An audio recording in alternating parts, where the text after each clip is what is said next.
Hi అండి.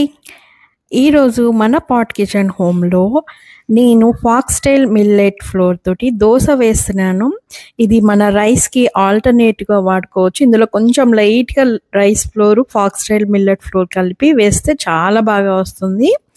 ఇది ఇందులో మనకి ప్రోటీన్, ఫైబర్, ఐరన్, కాల్షియం, ఇందులో ఉన్న లో గ్లైకెమిక్ ఇండెక్స్ వల్ల బ్లడ్ షుగర్‌ని కూడా కంట్రోల్ చేస్తుంది. సో, ఇన్ని మంచి గుణాలున్నటువంటి ఈ ఫాక్స్‌టైల్ మిల్లెట్‌ని మనం ఎందుకు వదులుకోవాలండి? మనం ఇందులో ఒక స్పూను రైస్ ఫ్లోర్ కలిపితే సరిపోతుంది. ఇందులో ఒక కప్పు ఫాక్స్‌టైల్ మిల్లెట్ కలిపితే సరిపోతుందండి. నెక్స్ట్ టైమ్ మీకు చూపిస్తాను. దోస కూడా చాలా ఈజీగా వచ్చింది.